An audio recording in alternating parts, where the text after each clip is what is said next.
Rasulullah bersabda, dari total manusia yang hidup saat Dajjal itu keluar, 2/3-nya percaya Dajjal itu adalah Tuhan. Mereka akan sujud menyembah Dajjal.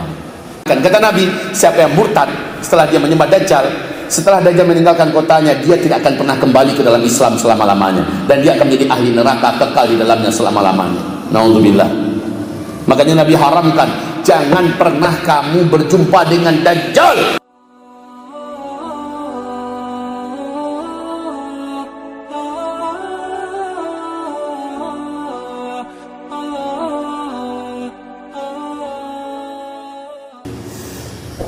Tujuh atau 8 komunitas yang pasti akan menjadi pengikut dan penyembah Dajjal. Saya bacakan dengan cepat saja karena waktu kita tinggal 3 menit. Pertama, seluruh setan dari bangsa jin akan menjadi pengikut, penolong, dan bahkan sekutu penyembah Dajjal.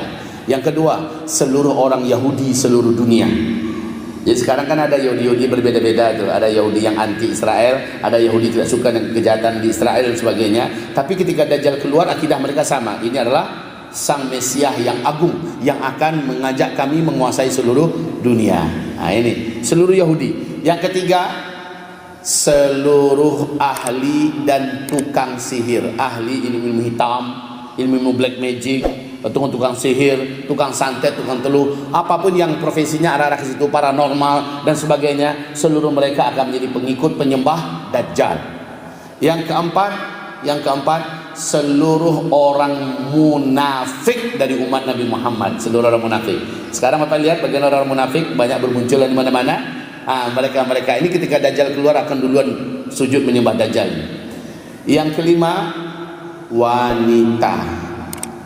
Kata Rasul, yang paling banyak mengikuti dan menyembah Dajjal dari umatku nanti adalah kaum wanita. Makanya Nabi perintahkan kita, bawa istrimu, bawa emakmu, bawa anak perempuanmu dan sebagainya, ikat mereka di dalam rumah. Kan itu tadi, supaya mereka tidak termasuk mengikuti dan menyembah Dajjal. Yang keenam, seluruh pecinta dan pencandu dosa maksiat. Udah tahu dia dosa, masih saja dia kerjakan. Sholat itu wajib, meninggalkannya dosa, tapi dia tetap meninggalkan sholat. Udah tahu dia durhaka pada orang tua itu dosa. Meminjam dana ke bank ribawi adalah dosa, riba, tetap saja dia ngotot. Dia dengan macam-macam alasan.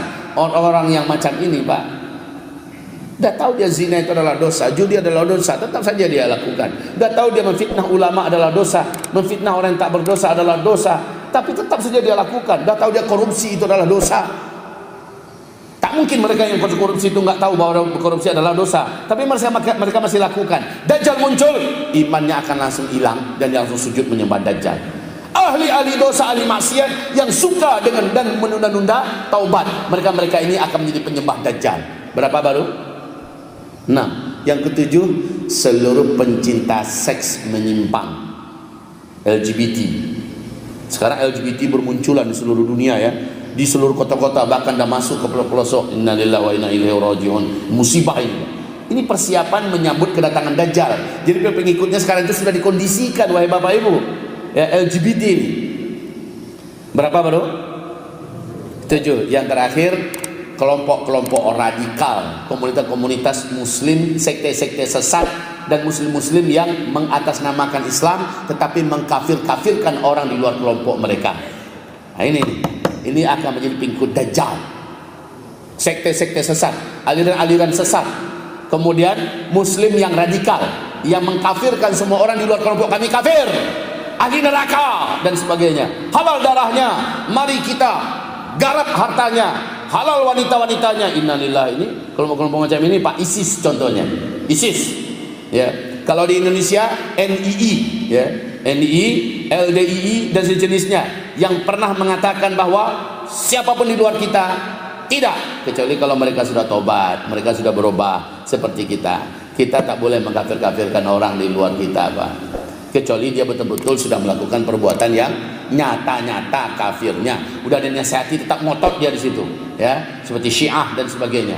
Tetap aja dia ngotot dan bertahan, ya sudahlah. Maka dia masuk di komunitas yang nanti akan menjadi pengikut Dajjal. Selesai. Pembahasan kita cukupkan sampai di sini. Walaupun belum puas hati saya, Pak. Saya menyampaikan aja nggak puas, apalagi Bapak Ibu yang mendengarkannya. Tapi apa yang perlu saya ingatkan pada Bapak sekarang, udah dekat sesuai dengan tahun yang udah makin sempit. Memang Dajjal itu memang saat ini sudah lepas, tuan-tuan, sudah lepas. Bila Bapak Ibu merasa punya sedikit persiapan harta, saya sarankan merapatlah cepat ke tempat yang sudah tersedia komunitas mukminnya, merapat ke sana. Subhanakallahumma bihamdika asyhadu an la ilaha illa anta astaghfiruka wa atubu ilaik walhamdulillahi rabbil alamin.